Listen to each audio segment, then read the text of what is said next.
रूहानी राहें धारावाहिक प्रजापिता ब्रह्मा कुमारी ईश्वरी विश्वविद्यालय, जो कि विश्वविख्यात आध्यात्मिक संस्थान है, के साथ संलग्न उन महान विभूतियों की जीवन गाथा है जिनका संपूर्ण जीवन विश्व को बेहतर बनाने की सेवा में समर्पित है। यह धारावाहिक उन महान योगियों की सेवा में जीवन की झांकी है जो कि इस ईश्वरीय विश्वविद्यालय के आधार स्तंभ है तथा अपने मन वचन कर्म द्वारा जन जन को विश्व एकता एवं विश्व बंधुत्व का संदेश दे रहे हैं।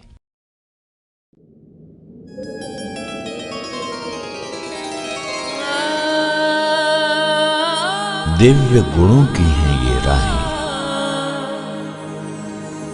ऊंचे स्वयमान की हैं ये राहें, विश्व सेवा में समर्पण है ये राहें,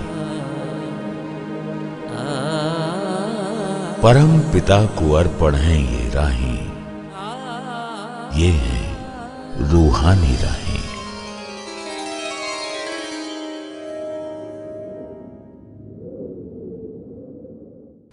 नमस्कार, ओम शांति।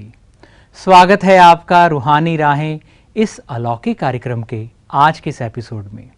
दोस्तों, रूहानी राहें वो हैं जो आपको सच्ची आज़ादी देती हैं, जीवन मुक्ति देती हैं, जीवन में अतीन्द्रिय सुख की अनुभूति देती हैं। इन राहों पर योगी सर्व को दुआएं देता भी है और अपने श्रेष्ठ कर्मों से सर्व की दुआएं पाता भी है। श्रेष्ठ कर्मों से मानव उठते हैं रंक से राव बनकर, नेकियां जो दरिया में डाली जाती हैं तूफानों में मिलती हैं नाव बनकर। रूहानी राहें कार्यक्रम हर बार आपको ऐसे किसी योगी से मुलाकात कराता है जिसका जीवन नेकियों की रूहानी यात्रा है।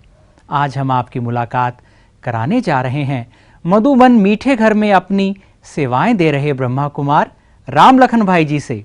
अपनी सेवाओं द्वारा सर्व को सुख देते, सर्व के जीवन में प्रकाश भरते भ्राता राम लखन जी से आइए करते हैं मुलाकात।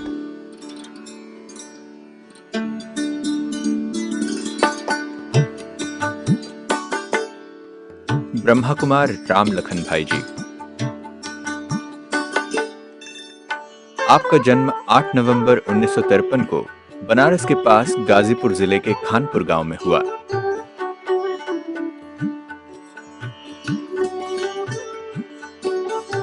आपके जन्म पर ही एक ज्योतिषी ने भविष्यवाणी कर दी थी कि इस बच्चे का बड़ा होने पर महात्मा बनने का योग है।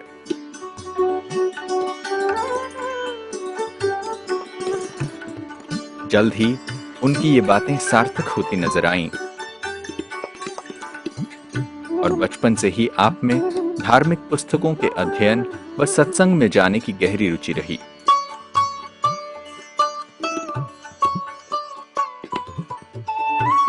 आप वर्तमान में माउंट आबू में ब्रह्मा कुमारी संस्था के मुख्यालय के शांतिवन परिसर में योगी जीवन जीते हुए लाइब्रेरी को संभालने की सेवाएं समर्पित रूप से दे रहे हैं।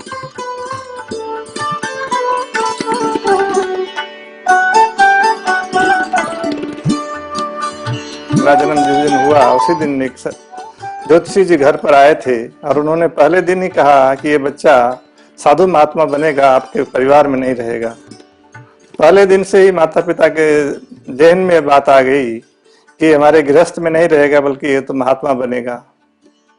और थे भी कुछ लक्षण ऐसे ही, बचपन से ही भगवान के प्रति बहुत श्रद्धा थी और जो ही होश संभाला पढ़ने लिखने लगा तो गीता रामायण सत्संग इन चीजों में, मंदिरों में, तीर्थ स्थानों पर जाने की अभिरुचि बनी रहती थी। पढ़ने में शुरू से ही बहुत ब्रिलियंट था, ऑलराउंड फर्स्ट क्लास पास हुआ और हर बात बहुत जल्दी कैच कर लेता था। जिस भी काम में हाथ डालता था बहुत अच्छी दक्षता हासिल हो जाती थी। इसलिए शुरू से ही लोग कहा करते थे होनहार विद्वान के होते चिकने पात। बचपन से जब मैंने स्कूल कॉलेज करके बाद में बीटीसी की गीता रामायण घर में होती थी, पढ़ता रहता था। सत्संग करने दूर दूर तक जाता था और सत्संगियों की भाषा बोलने का मुझे आदत पड़ गई थी। तो इस गीता रामायण पढ़ते हुए, सत्संग सुनते हुए, कुछ सुनाते हुए मुझे दिल में रहता था मुझे वो पॉइंट मिलना चाहिए जहां जाकर मन ठहर जाए कि बस यही सच है और इससे आगे और नहीं कुछ है। ये खोजने की मेरे अंदर दिली तलाश बनी रहती थी।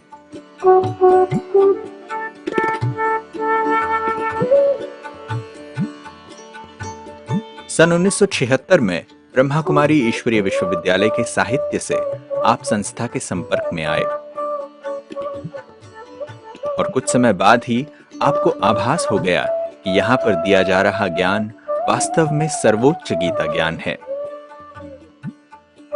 और इससे ही जीवन में श्रेष्ठता आ सकती है।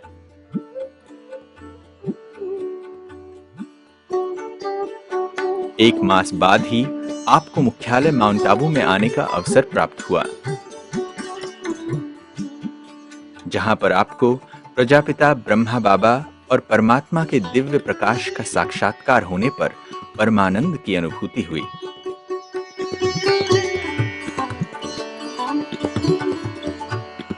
मुझे किसी व्यक्ति ने परमात्मा से संबंधित, ब्रह्मा कुमारी से संबंधित कुछ लिटरेचर दिए और कुछ बातें बताई।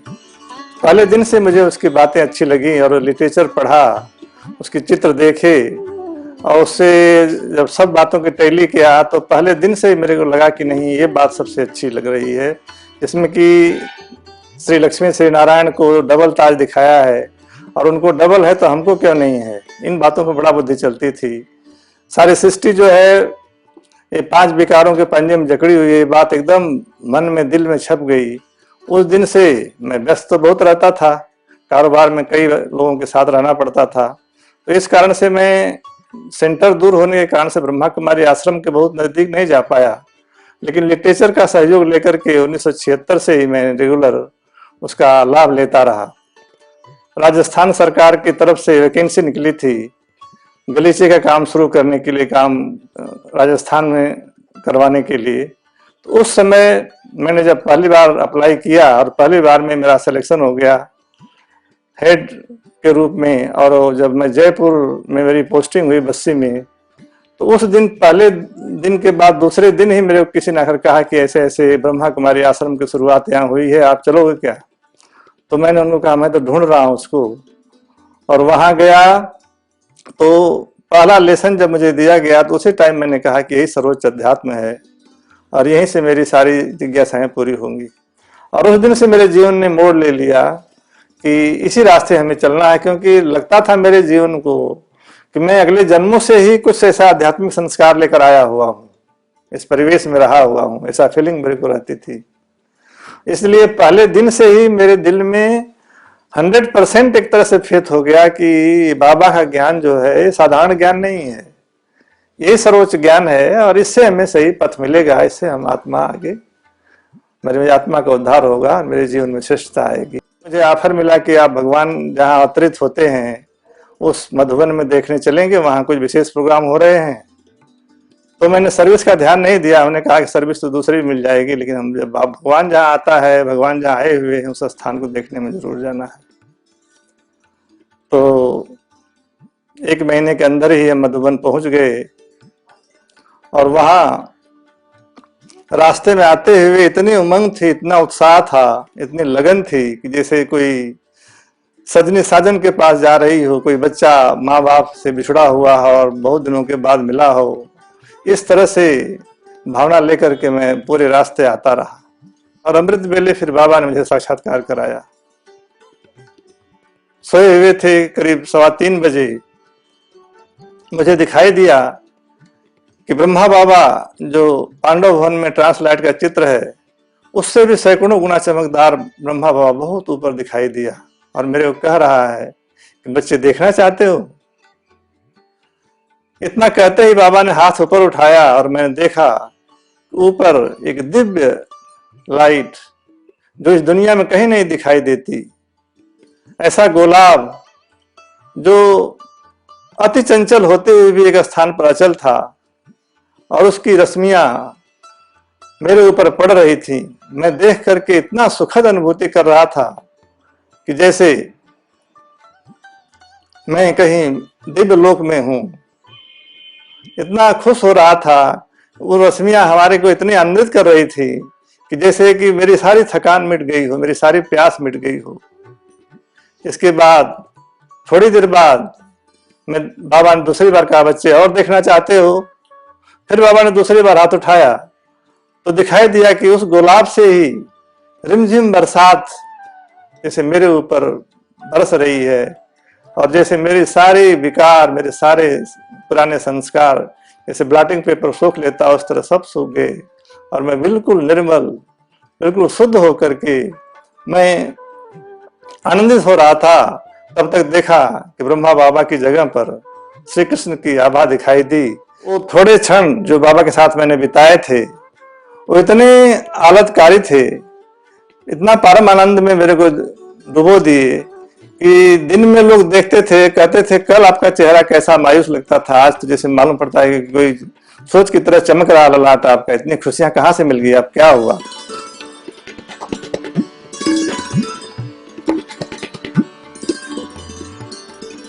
जैसलमेर, बाड़मेर इत्यादि स्थानों पर आपने ईश्वरीय संदेश को जन जन तक पहुंचाने का कार्य करते हुए 1985 में देश भर में संस्था द्वारा निकाली गई युवा पदयात्राओं में भाग लिया।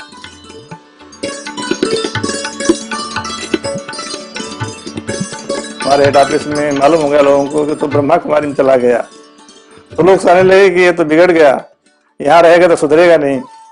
और ब्रह्मा कुमारी से दूर करने के लिए फिर मेरा परीक्षा के रूप में जैसलमेर ट्रांसफर किया गया। जैसलमेर है तो गोल्डन सिटी मानी जाती है, लेकिन उसे काला पानी कहते थे उस टाइम। लोगों ने कहा नहीं जाओ, सर्विस तुम्हें दूसरी मिल जाएगी, वो तो बहुत खराब जगह है, रेगिस्तान है, ऐसा है तैसा। लेकिन मैंने कहा कि मेरा ट्रांसफर हुआ मतलब इसमें कोई न कोई राज छपा हुआ है, मैं जरूर जाऊंगा।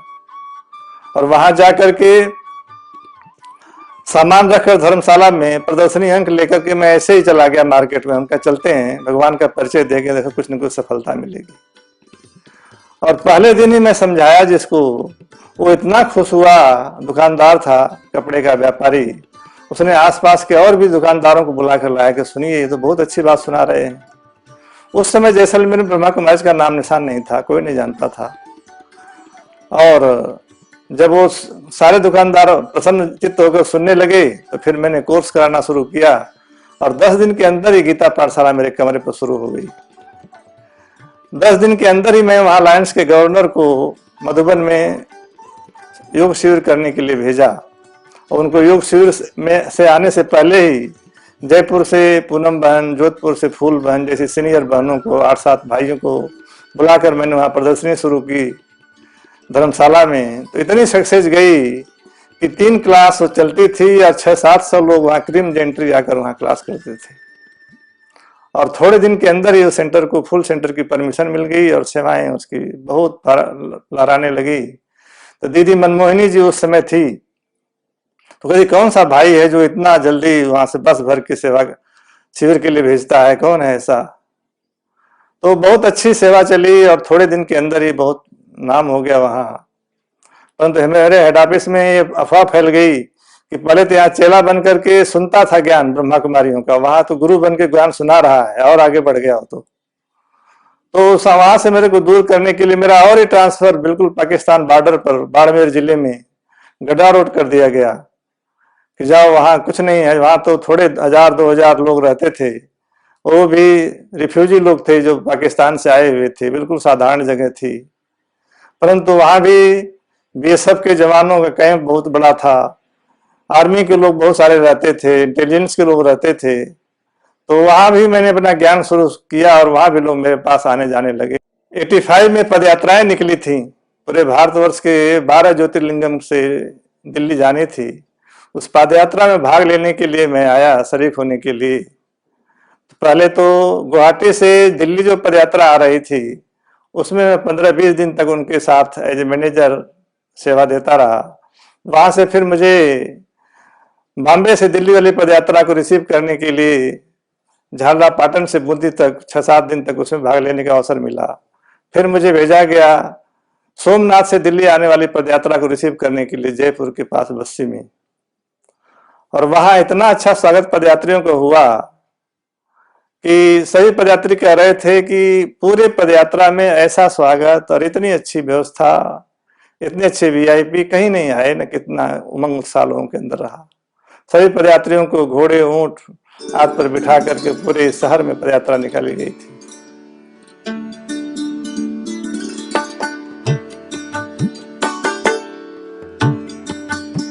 1985 में आपने माउंट आबू में समर्पित होकर किचन में अपनी सेवाएं देना शुरू किया।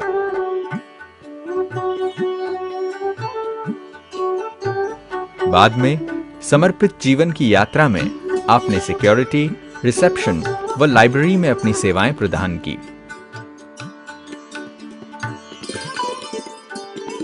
इसके अलावा आप अनेक पत्र पत्रिकाओं के लिए भी आध्यात्मिक व सामाजिक विषयों पर लेख लिखते रहते हैं।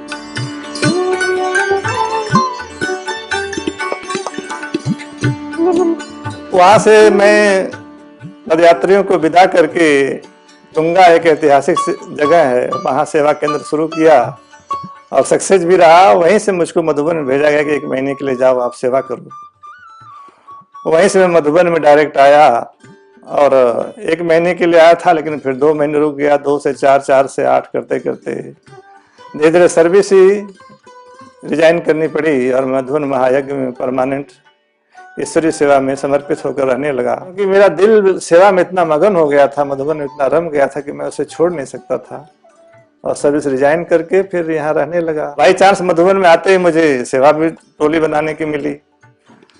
टोली में कभी मैं बनाया नहीं था, कभी जानता नहीं था, लेकिन जो भी टोली बनाता था ऐसी बनती थी कि लोग कहते थे वाह, सभी दादियों को जुबान आ गया कि लड़का आया, बहुत अच्छा काम करता है। तो और एक बार मैं चला गया बनारस। बनारस से वहाँ गुप्ता जी थे बनारस वाले, उन्होंने मेरे रसगुल्ला की एक दुकान पर जाकर कहा इनको रसगुल्ला सिखाओ बनाना।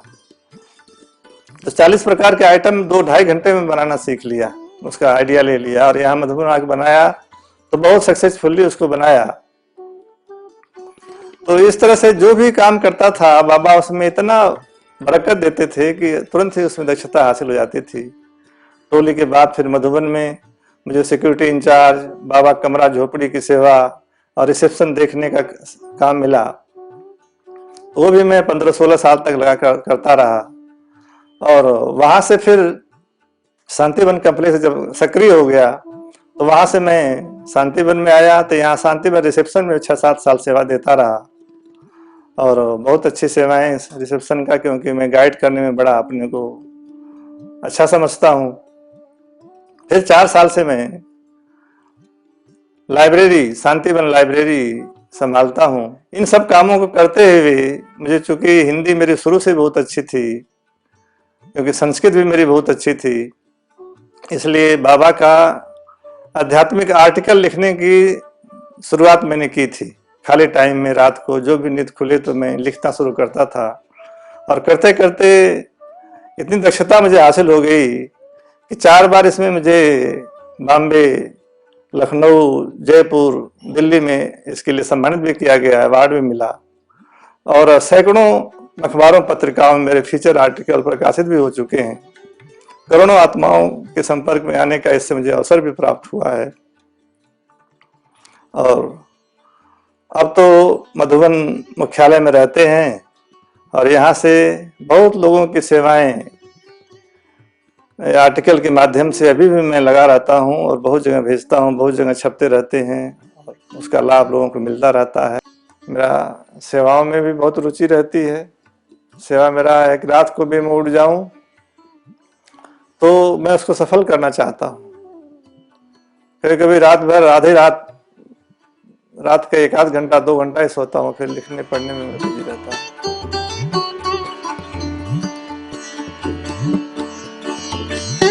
माउंट आबू में सन 1979 में पहली बार जब राजयोगिनी दादी हृदय मोहिनी जी के माध्यम से आपने निराकार शिव बाबा से मुलाकात की, तब बाबा से आपको समर्थ आत्मा का वरदान प्राप्त हुआ, जिसे सुनकर आपने सोच लिया कि जितनी ऊंची नजर से भगवान ने मुझे देखा है, अब वैसा ही मुझे बनना है।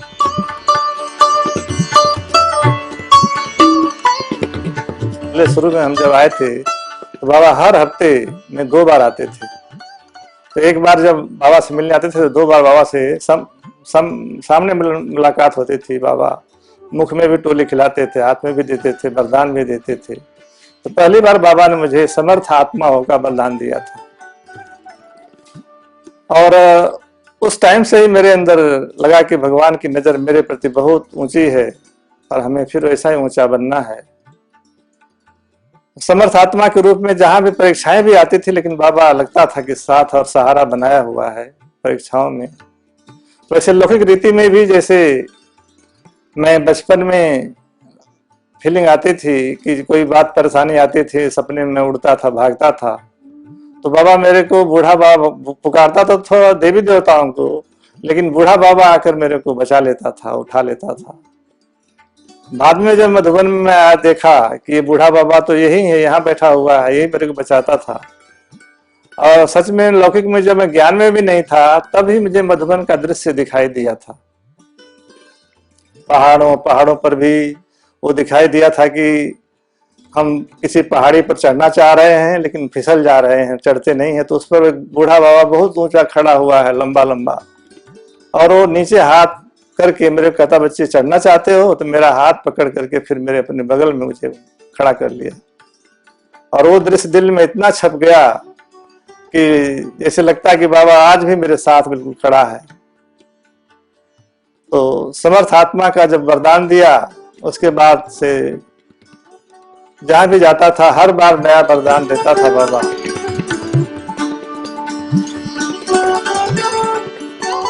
आपने मधुबन में रहते हुए राजयोगिनी दादी प्रकाशमणि की मां समान पालना में व ब्रह्मा कुमार निर्वैर भाई के मार्गदर्शन में अनेकों विशेषताओं से स्वयं को संपन्न बनाया। मधुबन का दृश्य उस समय जिस समय आए थे, छोटा सा माहौल था लेकिन बहुत ही शक्तिशाली था। सभी लोग ज्ञान योग पर बहुत ज्यादा ध्यान देते थे। दादी प्रकाशमणि की पालना और इतनी खुशहाली थी कि छोटे हुए स्थान पर भी ऐसे लगता था सारा विश्व जो है मधुबन ही है, सारी खुशियां जो है मधुबन में है। तो उनके जीवन का उदाहरण लेकर के हम लोग ये देखते थे कि दादी इतनी बड़ी होकर के भी, इतने ऊंचे पोस्ट पर होकर के भी देखते थे कि हर काम में दादी हाथ लगाना चाहती थी। तो इस तरह से हम लोग चाहते थे कि हमारे जीवन का भी हर क्षण जो है वो सेवा में सफल हो। उस समय मधुबन अकेला ही था और टोली में अकेले बनाता था। टोली बनाना, किचन की सफाई करना, दूसरे भी काम करना, लेकिन इतना काम करते हुए भी थकावट नहीं फील होती थी कि हम काम कर रहे हैं, क्योंकि लगन होती थी कि हम जितना कर लेंगे उतना हमारा भाग्य है। तो उसके बाद जब मैं सिक्योरिटी इंचार्ज बना तो उस समय भी बाबा कमरा, झोपड़ी, रिसेप्शन, दूसरे कई काम, ऐसे सारे काम सोचते थे कि हम खुद कर लें। तो दादियों के साथ रह करके इतना उमंग उत्साह था कि हमारा जीवन जो है हर क्षण सफल हो जाए, हर कण सफल हो जाए और दूसरे के लिए भी सफलता दिलाने के हम निमित्त बन जाए। तो इस तरह से लगन सदा लगी रहती थी कि हमारा कोई भी टाइम, कोई भी क्षण जो है वो बर्बाद न होने पाए और वो अच्छे अच्छे कार्यों में ही व्यतीत हो। ये दादियों से, बड़े भाइयों से, बड़े लोगों का प्यार मिला। शुरू से निर्वैर भाई की दृष्टि मेरे ऊपर बहुत अच्छी थी। कई बार परीक्षाएं आई परंतु निर्वैर भाई ने मेरे को बिल्कुल साथी सहारा बन करके उठा लिया और आगे बढ़ा दिया। तो इस तरह से लोगों के जीवन का एक आदर्श मेरे दिल में छप गया और इसलिए आज तक भी बाबा ने हमारे जीवन को एकदम सेफ रखा हुआ है। आज तक भी कोई ऐसी गलती नहीं हुई जिससे कोई उंगली उठा सके या कोई बात कर सके। तो इस तरह से लगता है कि बाबा अपनी नजरों में, अपने दिल में समा करके हर कदम पर आगे बढ़ा रहे हैं और अनेकों आत्माओं के कल्याण के लिए भी मेरा सहयोग साथ का लाभ दे रहे हैं। तो अब शांतिवन में रहते हैं। शांतिवन बेहद का घर है। यहाँ तो और बेहद रूप से भाई बहनें आते हैं, दुनिया कोने कोने से, सबसे मिलना होता है, जुलना होता है। सीनियर होने के कारण से सभी आते हैं, मुलाकात करते हैं। इस बेहद के स्थान पर आकर के और बुद्धि विशाल होती जाती है और मालूम पड़ता है कि बाबा जो है हमें कितना ऊंचा उठा रहा है, कितना आगे बढ़ा रहा है। दादी प्रकाशमणि में किचन में काम करता था, रोज दोपहर को मिलने आती थी। उनका मिलना जैसे लगता था शक्ति भर देता था। सदा पॉजिटिव, हर बात को सकारात्मक रूप से उठाते थे और जैसे बिल्कुल मदर के रूप में सहारा साथ देती थी। दादी प्रकाशमणि सवेरे जब योग कराती थी, मेरा ज्ञान योग में रुचि होने के कारण से मैं सवेरे मुरली में भी और योग में भी पंक्चुअल होता था। तो हर क्वेश्चन का आंसर देना चाहता था और योग में भी बहुत ऊंची स्थिति होती थी।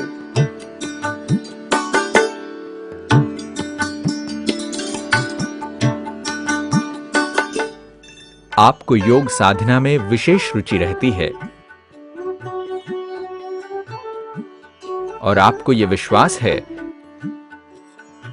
जल्दी ही राजयोग से विश्व में परिवर्तन होगा और सतयुगी सृष्टि स्वर्ग की पुनर्स्थापना होगी। आप जीवन में सदा खुशियों के गीत गाते हैं और खुद को सौभाग्यशाली समझते हैं।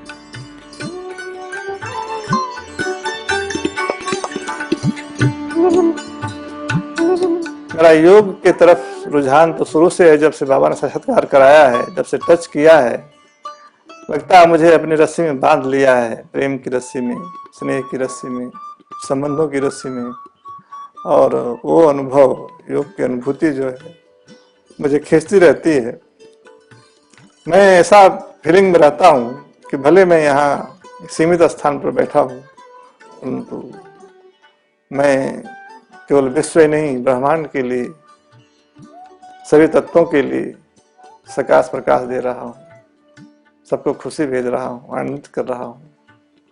इस तरह बेहद वृत्ति जो है हमें सदा बेहद में रखती है। और मेरा ये लक्ष्य है कि ये स्थिति इतना क्लियर हो जाए, जैसे बाबा एक जगह रह करके पूरी सृष्टि को सुकून दे रहा है, उस तरह हम भी उसके समान बन सकें और इस तरह सदा उड़ती कला का अनुभव करते रहें। कभी कोई रुकावट भी रोक नहीं सके, बाधाएं कोई मुश्किल पैदा न कर सके, इतनी हमारी मानसिक स्थिति बनी रहे। बाबा के घर में जो ज्ञान योग का लाभ मुझे मिलता है वो सदा इतना बेहल रखता है कि जैसे सच में ये हमारी परम सौभाग्य है जो मधुबन में आने का अवसर मिला। यहाँ के जो भाई बहनें, तपस्वी बहनें, तपस्वी भाई, जिनके ज्ञान योग और जीवन को देख करके और सदा जीवन में लहराता रहता है, खुशियों में गाता रहता है। इस तरह से मेरा आध्यात्मिक जीवन जब से शुरू हुआ, तब से बाबा ने सेवा में सफलता भी दी। जहां भी हाथ लगाया हर जगह सफलता बहुत अच्छी मिली।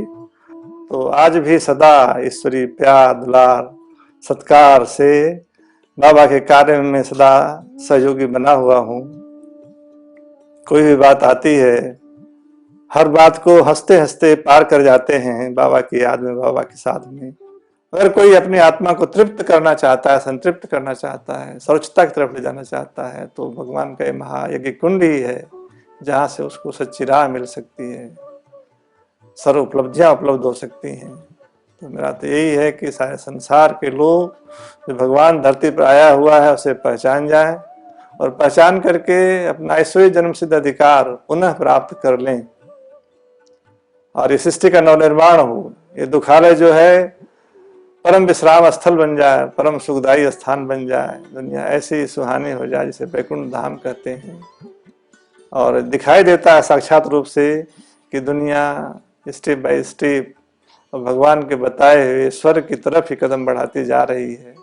और निकट भविष्य में सच में संसार पुनः वैकुंठ धाम बन जाएगा, जहाँ आत्माएं परम सुकून, परम सुख, शांति, आनंद का अनुभव करते हुए सदा हंसती खेलती गाती हुई जीवन बिताएंगी, जहाँ कोई दुख का, रोग का, शोक का नाम निशान नहीं होगा। तो ऐसी दुनिया में जाने के लिए सभी लोग उन्मुख हों, सभी लोग तत्पर हों, विकारों की तरफ से मुख मोड़ें और ईश्वरीय कार्यों की तरफ अपने जीवन को जोड़ें।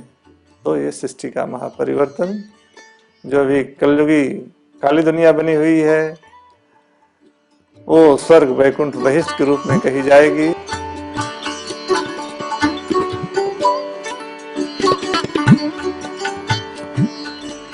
ब्रह्मा कुमार राम लखन भाई जी प्रभु प्रेम में पलने वाली एक योगी आत्मा हैं,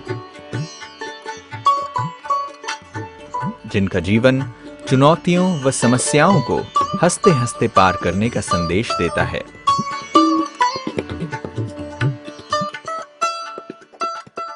आज आपने मुलाकात की ब्रह्मा कुमार राम लखन भाई जी से। दोस्तों, जीवन यात्रा ज़रूर है, लेकिन इस यात्रा में आखिरी निर्णय आपका होगा कि आप इस जीवन यात्रा को किस ओर ले जाएंगे, इस यात्रा में कैसे सुखों के गीत गाएंगे और कैसे पदचिन्ह छोड़ के जाएंगे। जब आप एक बेहतर जीवन जीते हैं, किसी के लिए प्रेरणा बनते हैं, तो ये भी पुण्य के जैसा है। रूहानी राहें कार्यक्रम के हर योगी की गाथा पुण्य गाथा है। इस गाथा के नायक आप भी हो सकते हैं अपने श्रेष्ठ विचारों से और कर्मों से। यदि आप इन राहों पर चल पड़े तो आपको भी महानायक बना देंगी ये रूहानी राहें। ओम शांति, नमस्कार।